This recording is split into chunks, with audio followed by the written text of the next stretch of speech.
Okay, when we first met and I was on your show. Yeah, on Chelsea Lately? Yes, ma'am. I remember there was an incident with a wardrobe incident. Yes, it was. You What? saved me. What? Oh, I did? Yes, you did. Do y'all want to see this? Oh, yeah, I do. I do. Hi! How are you? Oh my God, it's hard to. Oh my God! Oh my God!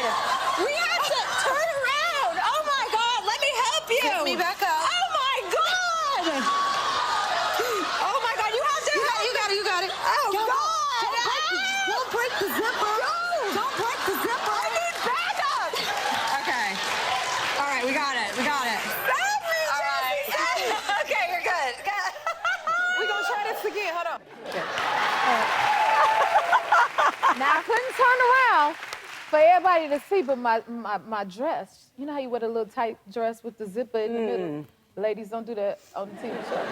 Soon as I sat down, when I tell you that dress shot wide up, just straight up the middle, thank you for saving me. Of course. It's my show. I was hosting you. How can I let you... How could I let you sit there with... That was soon as I sat down, y'all. Yeah, nothing with zippers. Zippers are the enemy of women. After that, I was like, don't put no dress with no zipper on me. You only got to tell me once. I was once at an event at like the Beverly Hills Hotel or some big ballroom, and I was at the front table, and I stood up, and my entire dress opened from the back. See? And I just had a thong on, no bra. And some guy grabbed me from behind, and of course, I was fine with that, you know?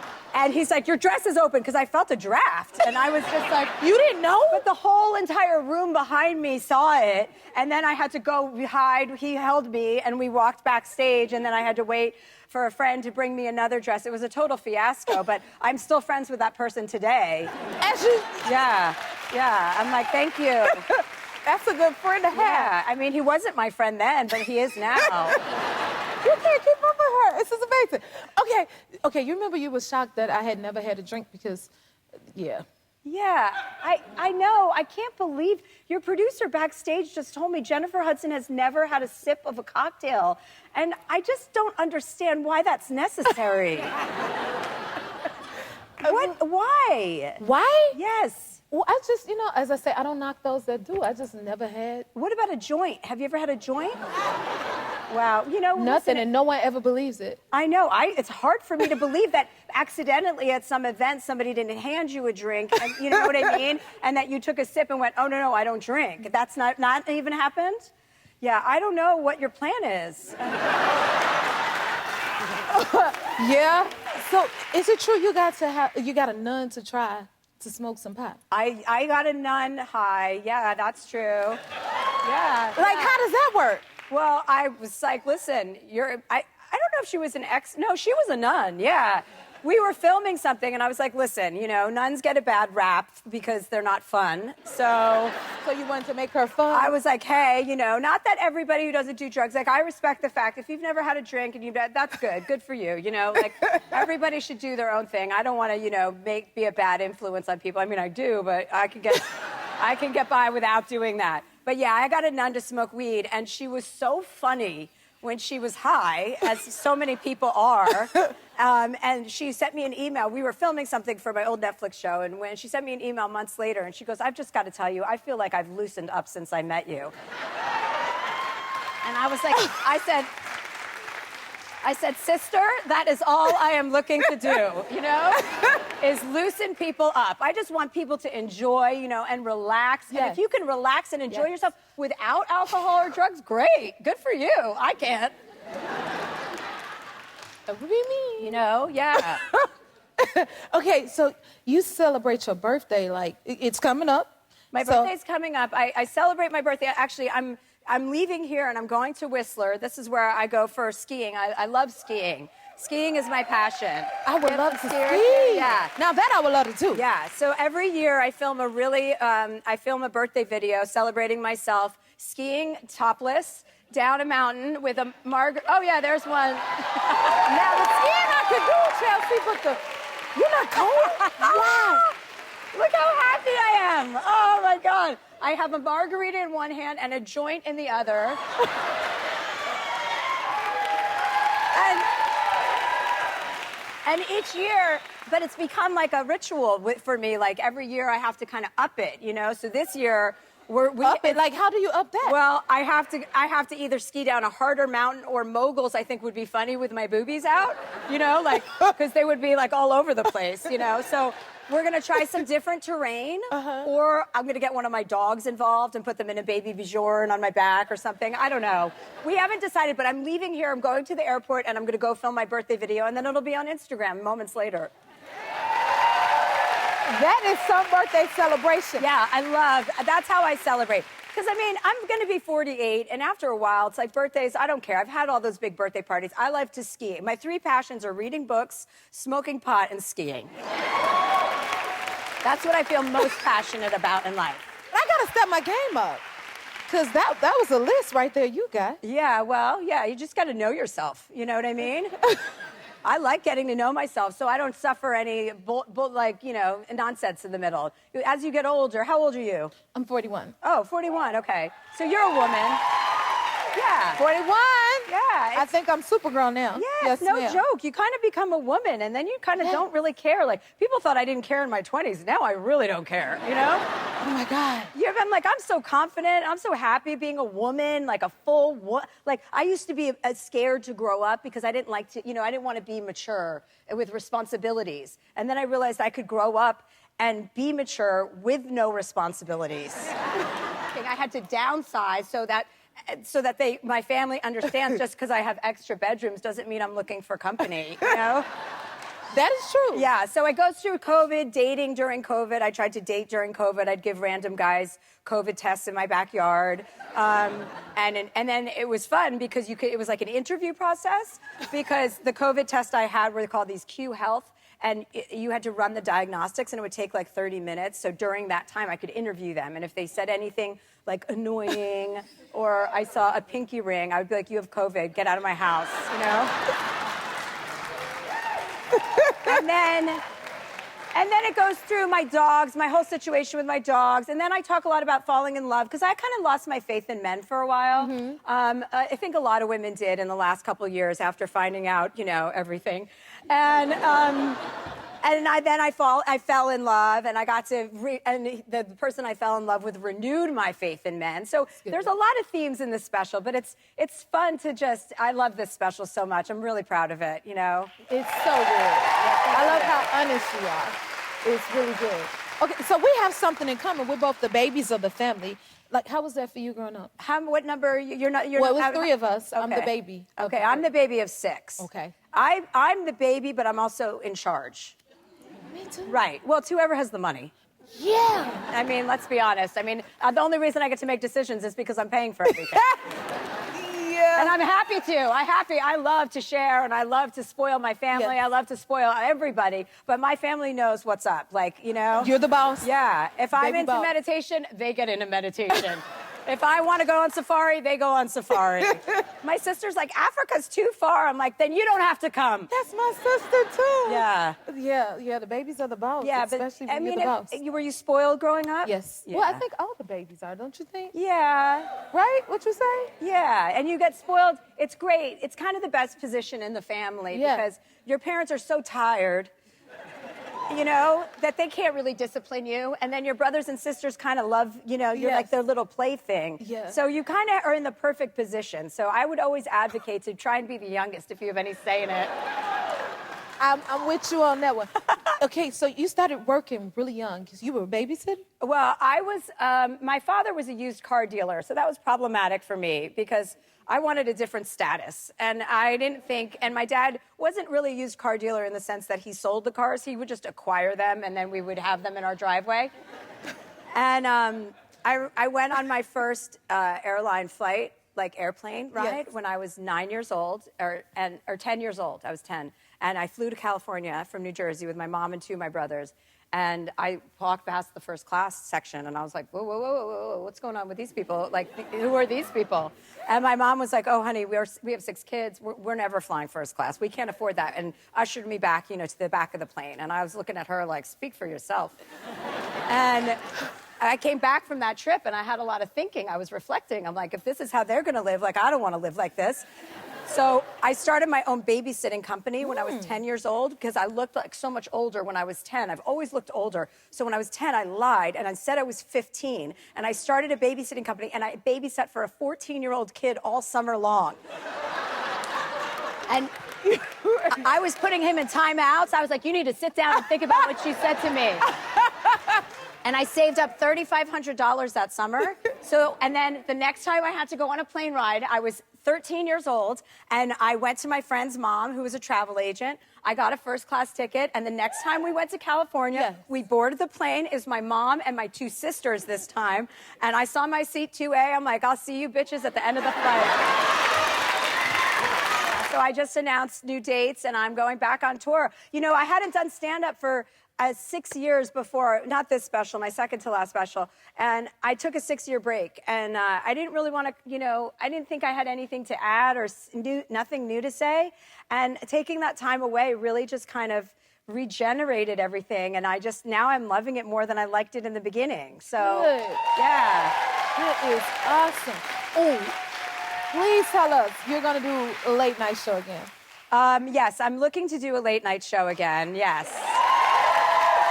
Oh, Another thing, when you take a break, it's like you just, you know, kind of rejuvenate yourself. And I'm really excited. I've been hosting. I hosted Jimmy Kimmel. I hosted The Daily Show for a week, both of them. And I just got it back. I was like, oh, this is what I do well. Yes. And this is what I want to do. I like to talk and shoot the and, you know, and I like to regurgitate the news and make fun of all these idiots out there. We need your energy. Yeah. Oh, my God, we need your energy. You're a whole mood. I promise you are. Okay, so But how are you liking hosting this show? Because you're incredible. Isn't you doing an Thank incredible you. Yeah. Well, first of all, thank you. I'm just sitting here like taking it all in, taking everything I can from you right now because I'm always a student trying to learn. But look at this amazing I audience. know. The people, the crew. Like, I feel like this is the funnest job I've ever had. It is the funnest job, and it shows. Your Thank vibe you. is high, and Thank this you. is just joyful. This whole energy here. I don't take that lightly coming from you. Thank you so much for that. Oh my God, yes. See, I'm having a moment right now, like, wow, because I remember being on your show before, and now you're a guest on my show. I so know. Next thank time I you. come on, I'll wear a skirt that zips. Yeah. I mean, I'm sure. I mean, there's no secrets with me. Everybody's already probably seen my Pikachu. Oh, babies. Dogs are interactive. Cats take, and they take, and they take. And also, I don't know what kind of dog you have. I mean, I know you don't have dogs. Well, I have dogs and cats, but... Oh, you do? Okay, yes. That's better. But I don't like an animal that goes to the bathroom in a box and then hides it from you. They kick it and they hide it like, good luck finding my shadoobie. Like, what? I don't like that arrangement at all. Like, if cats could go outside and also be a little bit more playful. They're just kind of aloof. You need my cats then. Well, I don't know. I mean, how great are your cats? I think you should see Macavity. Let me see. Where's a picture of your Where's cat? Macavity? Oh, my God. Look at my baby. They are so cute. I love your... My dogs are kind of like cats. That's my cat. Oh, my God. Is that one of those bald ones? Yes, that's a... Oh, my God. Oh. It's a Sphinx with no hair, and I bet you will love him. What are those called? Sphinx? Sphinx. Sphinx? Like Spanx? Sphinx. You would love Macavity. He looks like he has his own voice. Like, hello, I'm Macavity. I mean, yeah, I mean, I want to support you. No? Not the cats. I'm just not into cats. I had a cat growing up named Poopsie Whoopsie. So you did have a cat? Yeah, I loved Poopsie Whoopsie. Well, but what'd you do with him? What happened to him? It was a girl, and I don't know what happened to her. She probably ran away. All our animals ran away. When I grew up, I didn't understand that you didn't have to like lock your pets in your house. Like once I grew up out of my house, because we would trap our animals inside the house, and the minute you'd open the door, the dog would run down the street, and then we'd have to get in the car and pretend we were going for a ride. But see, let me talk to you about my cats. That's why I love my cats, because cats don't need you. So when my cats leave, because they roam free, and they go away and they come back, that's the biggest compliment. That's true love. Or they're hungry. Yeah, but cats will bring you a whole meal. Yeah. They done brought me frogs and everything else, the turtle, and I'm like, I don't want that. No. But, you know, but they will feed you. Well, it sounds like you and your cat are really happy together. So, you know, go with God on that. You know, that's you. What about psychics? I'm down with psychics. You are? Yeah, I have a great story about a psychic. My mother died, but I talked to a psychic, and she said, you have to come up with a symbol for your mother to talk to you or show you when she's around you. And so she goes, don't tell anybody what it is. And so I came up with a symbol. It was an orange. And I was in New Orleans, and I was at a hotel, and I just got down on my knees, and I was like, Mom, please, I was going through a hard time. I said, please, please, just, if you're here and you're around me, please just show me an orange at a place, not at a grocery store or at a restaurant. And I got into a car. I walked out of my hotel. I got into a car, and there was a huge inflatable orange on the car, strapped on top of this roof rack on a car, parked right outside my hotel. And that was the symbol of your mother. Yeah, and I just went, oh. I called the woman, and I was like, I just saw one. She goes, I'm telling you, when you ask for something from somebody who's passed or crossed over, they will show up for you. And now I see oranges everywhere. I was skiing once on my birthday and found an orange in the woods. And I just was like, oh my God, Mom. Is that what you did? Yeah, I mean, you have to, I think it works. I believe it. I don't think people are ever gone because energy. I agree with that. Energy doesn't die. It just changes form, and people hang around. When you feel love from someone, that person is there for you for the rest of your life. I agree with that. Yeah. Thank you so much for being here. Will you come back again? Always, baby. Thank you. I love the enthusiasm. What a nice gig you have here. You come out, everybody's cheering and clapping. They're all beautiful. Aren't they good looking? Yeah. Especially, you know, I find it hard to be this boisterous in the daytime before I start my medicine. You know what I mean? So good kudos to you guys for, you know, being in such a high vibe mood. Give yourself a hand. I am so happy to have you back. Thank you so much for being honey, I'm so always happy to see you. You're just a joy. Thank you. Yes. I heard you like my glasses. Yeah, you look like you've been studying. I haven't. Oh my goodness, because I did a lot throughout the summer. You had a busy summer? I did. I went on a lot of vacations with my family. I can't really shake my family. They seem to just, I don't have a family because one of the reasons I don't have a family, there are so many, but the main reason is that I can't shake my original family. Oh. And they have like 8 kids between them, and for some reason, we keep traveling together. Oh. And I want to tell them, like, I'm 48, like, let me be. Let you know what I your mean? best life. Like, I have things to do. I have people I want to be alone with, and I can't do that with my brothers and my sisters. Chelsea, what kind of people you want to be alone with? You know what I'm talking about, girl, okay? Did you catch that? She has people she wants. Everybody here knows what I'm talking about, and sometimes it's time for me. And the family can't go to that. No. You can't do that with your family around. That's inappropriate, Jennifer. Yes, ma'am, it is. And I would never do anything inappropriate, okay? You wouldn't dare do that. No, I would never. Okay, but did you take them on a trip to Africa? I did go to Africa. We went on safari. Oh my God, it was a trip of a lifetime. We went on safari. I didn't sleep alone in my bed for 7 nights. One of the kids was in my bed every single night saying, I want to sleep with Chelsea. Finally, I told the safari guide, please say that you saw a snake outside my tent tonight and that none of them nobody can sleep in my bed tonight. Oh, I was like, but this is what I'm talking about, Jennifer. It's like, I'm not a mother. I don't want to be a mother. And for some reason, I always have a kid in bed with me. These are grown kids and they want to sleep with me. I mean, I would want to too. Is this where y'all went with all these animals? Yeah, that was part of I would be all in your bed, honey. Look at that. Isn't that amazing? Except for all the people, the cars in the background. That was a little obnoxious. But it was called the Great Migration, where they cross over the Masai Mara River. Yeah, it was. Really? It was a really beautiful trip. I was so grateful to be able to spend that time. And those animals are just gorgeous. And then I'm of course attracted to every safari guide I ever have because, when they're protecting you from animals, you're like, I am attracted to you. I was gonna ask you about the protection. Like y'all in the. Yeah, he was a boyfriend of mine too, except he was married, so nothing happened. But yeah, that was Peter. Oh, that was another boyfriend of mine. Yeah, this is another one. This ain't the same one. That was Jonathan. Peter was the first guy. You better know their names. Yeah, I know their names. Yeah.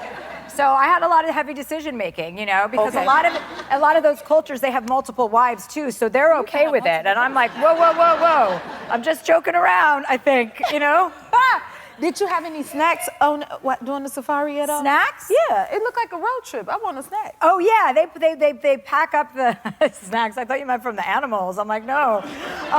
They pack you up. They pack you up with whatever you want. You can drink. Well, I know you don't drink, so we couldn't have less in common, she and I. I mean, You don't drink, you love the heat. Her dressing room is 85 degrees. And you love the cold? I love the cold. I hate. Why? I don't hate heat. I don't want to use that word, but I have an aversion to heat because I want to remain alert and awake. And if it's warm, if it's warm and muggy, I get tired and sleepy. You know what? But to me, heat is massaging to the skin, like, and I'm like, oh, this is amazing. And cold, I cannot function in the cold. And you go out there in like bikinis and stuff? Why you want to do that? Because I don't mind the cold. I find it exhilarating. I mean, we're just never. Yeah, that's what I'm talking about. Exactly. I would die. No, you wouldn't. You wouldn't. I would, first of all, I would take you and I would protect you and you wouldn't die. You would be fine because, by the way, when you're naked on a mountain, when you're naked on a mountain, like okay. that, you may as well. It's kind of, you're not cold at all because it's so exhilarating and there's so much adrenaline that you're just like, this is so fun, you know? Okay. I just love to share my body with the world, too. Okay, yes. You know you can But feel see, me because on I'm that. the opposite. I put on everything I own. So could I go out like in a full snowsuit blanket, out there? Yeah, I mean, we can't hang out, obviously. You know what I mean? Just right here. We can just Right share here. our love for each other right here, yes. And we can't hang out. We have nothing in common, and that's unfortunate. Oh my goodness. I know, but I still love you. But yes, see, opposites attract. Yeah. That's what it is. Yeah. Now, I see you've been drinking beer lately. You don't normally drink beer. Well, I got grossed out by the vodka situation when I was in Africa, actually, because the ice, by the time they get the ice to you, it's already melted, and that with vodka doesn't taste good. So I had to reroute, and I have had a long love affair with vodka, so this was like a breakup of sorts. I was like, what else do I have to pick a different alcohol? My sister's like, why don't you just take a break from drinking? I'm like, well, let's be realistic. So right now I'm drinking gin. That's my that's my drink of choice. I'm onto the gin, yes. So we'll see, I'll keep you guys posted. Okay, that sounds good, because I don't know nothing about that either. I know, you don't, I know. I mean, well, let's talk about your glasses. Can you see better? I can see better, Chelsea. I recently got glasses. I have are they called transgressive glasses, the ones that change? Is that what you have? Transgressive? Yeah. I knew it was a word that's a hot button word that I was going to confuse it with. So I was like, oh, are my glasses transitioning? The answer, no, they're not. All I know is I can see. Can you tell us what your tour is called? Oh, sure. My tour is called Little Big Bitch because I was a little bitch before I was a big bitch. And yeah, see? Don't you just love her? I just was so insulted by the thesis of childhood. Like, I just never felt like a child. I just wanted to be in charge. So, I got up to some real, hijinks when I was a little kid, so I decided to name the tour after that. Like, you probably had a lemonade stand, right, at some point in your life? Did you do snowball stand. Snowball stand. Oh, that's interesting for somebody who doesn't like ice. Well,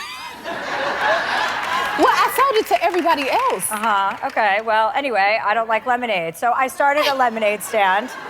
But I was 8 years old, and I was like, that's not going to procure enough money. So I started a hard lemonade stand where I had tequila, whiskey, and gin. As a kid? No, I would sell it to the adults that were with their kids. You know what I mean? But they would come up to the lemonade stand, and I'd be like, parents, I've got something for you too. And then I hired this little boy that lived in our neighborhood. He was 8 too, so boys are much less mature. So obviously I was in charge of him, and I was like, hey, you're going to be my bar back. Yes. You're going to make cocktails for the adults. That way, we're going to make a lot of money in this lemonade stand. And then at the end, and then the first day, this is true, we made $115 on the first day of I was 8 years old. All right. And my little bar back was named Nelson, and I gave him 10% of that, which was $1.15. In my math, as an 8-year-old, I decided that's what he got. And at the end of the week, he had over $6. And at the end of the week, he said to me, he goes, oh my God, this is more money than I would have made if I had lost 4 teeth in 1 week. Well, then that's another thing we have in common, because me and my best friend started out performing as kids, and he was my kid manager. Oh. So, and he would get 10% of whatever I made, and I would go win all the talent shows, and then Walter would get his 10%. Yeah. So that's, okay. So that's an interesting, similar dynamic. Except who was the boss in that situation? He was, or you were? I think I've always. Yeah, been you've been the boss. You're the talent. Right. Because I was the boss. Because I'm not going to let some man manage me. You know what I mean? Obviously, you are a great personality, a great character, a great host, a very strong boss woman, and I don't feel like it's enough women in late night hosting. I know we talked about this the last time. Don't you think she should be? Is anything happening? Is it any, you know? I mean, I don't really have any comment on that. No, I mean, yeah, I would be happy to do a job if the job was right for me and that there was a, you know, it made sense. I'd be happy to be back on TV. We have a lot going on, and I think women are so underrepresented, and I don't think it's true. And thank goodness we have women like you on during the daytime and see how popular these shows are. So I'm thankful for that. But, you know, that's why I love touring, because you get to be facing people, like, you know, interface with people and your fans, and you get to be in front of a live audience. And there's nothing that gives me more pleasure than being on stage in front of thousands of people that have paid to see you there and putting on an incredible show. And that's why I love to tour as well. So it's like when you're an artist, there are so many outlets to creativity. Yes, that's always an option in my mind to go back to late night if the right person comes calling. But it's also my, ultimate pleasure to be able to go and see people perform live audiences, to write my books, to do all the things I do. And, you know, you can always follow me on Instagram if you want to hear my opinion. Yeah. You want to hear her opinion, right? Okay, or you can come see me in my Little Big Bitch tour. We're going to be in Milwaukee tonight and then Chicago Theater for 2 nights, but I have a whole slew of dates. Yes, and we want to come and see you. Okay, that's your hometown, isn't it? Chicago's my hometown. Yeah, I'm in your hometown. To see you, I will. Tell us this. How did you get into stand-up, and what does this involve your sister in the FBI? What is your version of it? Wasn't really the FBI. Well, I got involved in stand-up because I wasn't going to really be good at anything else. I mean, I really wasn't. I tried to temp and stuff, and I remember one guy I was temping at this, like, ad agency or something, just answering the phones. I couldn't even really do that, transfer a phone call. It was sad. And one of the guys called the front desk and was like, "Get that blonde bimbo out of the office. She is dropping every phone call." And I was like, "Yes, sir." And I just got my stuff and was like, "See you later." But I wasn't good at anything else. And I'm only good at, you know, what I do, because when you have a passion, you know, there's nothing else you can do. Right. So I got into stand-up accidentally because I did a DUI class. I got a DUI when I was 21. That's not funny, you guys. You didn't learn that yet, okay? I went to DUI school, and on the last day of DUI school, throughout the class, they made everyone get up and tell their DUI stories. And I was like, you know, mine was ridiculous. I called the cop racist. We were both white. Like, I had to spend like 48 hours in Sybil Brand, which is the LA women's downtown prison, like women's prison. I spent 48 hours in Sybil Brand prison. It was a hot mess situation. And at the end of that class, though, I was avoiding telling my story because each class someone told theirs, and at the very end I couldn't kind of avoid it anymore because I had never publicly spoken. It's so crazy to think about at that time in my life. And when I got on stage, I could not get off the stage. Like, and everyone was laughing, and they were like, "This is the greatest story ever." Even the guy who was running the class is like, "This is the funniest DUI story I've ever heard." And he's like, "But by the way, this isn't stand-up. Get off the stage." And all these people in the class came up to me and said, "You should be a stand-up comedian." And so one of the worst decisions in my life, which was drinking and driving, led to one of the most incredible discoveries of my life. What could be meant for your bad could be used for your good, and you're a great example of that. So there you go. Oh my goodness. Will you come back and see us? I will always come back and see you. I love you. I love you back. You're doing a great Even though we don't have nothing in common. If you like this video, smash that like button and subscribe to the Jennifer Hudson Show YouTube channel. Check your local listings or visit jenniferhudsonshow.com to see when you can watch full episodes in your area. And don't forget to sign up for the newsletter.